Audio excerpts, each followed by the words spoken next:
আমাদের এই জীবনে অনেক কাজ করি আমরা।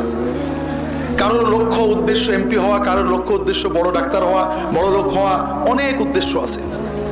আমরা অনেক কিছু করি, কিন্তু আবার সবকিছু রেখেই চলে যেতে হয়, ঠিক না?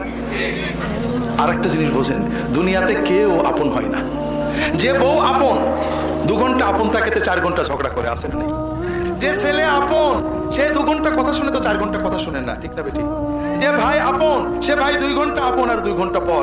যে বাবা আপন, যে সবচেয়ে আপন মা আপন, সেও দেখা যাচ্ছে আরেক ভাইয়ের কথা শুনে পর হয়ে যায়, হয় না? হয় না? হাজারিন, দুনিয়াতে কেউ 16 আনা আপন হয় না। আমাদের এই জীবনটা পরকে আপন করার, মানুষকে খুশি করার জন্য একটা সংগ্রাম। ছোটবেলায় বাবা মাকে খুশি করার চেষ্টা করেছি, পারিনি, কত মারছে, ঠিক না বেঠিক? বড় হয়ে বান্ধবীদের বন্ধুদের খুশি করার চেষ্টা করছি, থাকেনি, ঠিক না বেঠিক? বিয়ে করে বউকে স্বামীকে খুশি করার চেষ্টা করেছি, 16 আনা কখনোই হয়নি, ঠিক না বেঠিক? কর্মক্ষেত্রে, জীবনে, সব জায়গায় আমরা 12 আনা ব্যর্থ, যদি 4 আনা সফল হইও, ঠিক না বেঠিক? একজনই আছেন যাকে আপন করলে তিনি কখনো পর হন না। কে?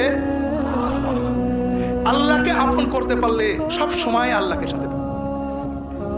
যদি আল্লাহকে আপন করে নিতে পারেন, আপনার বিপদে আপদে কষ্টে দুঃখে সব সময় মনে হবে আল্লাহ আপনার সাথেই রয়েছে। যে বেদনা কারোর কাছে বলা যায় না, বউয়ের কাছে বলা যায় না, মায়ের কাছে বলা যায় না, যে আনন্দে কাউকে শরীক করা যায় না, যদি আল্লাহকে আপন করতে পারেন, সেই আনন্দে আল্লাহকে শরীক করতে পারবেন। সেই বেদনার কথা আল্লাহর কাছে বলে বুকটাকে হালকা করতে পারবেন। কথাকে বুঝতে পেরেছেন?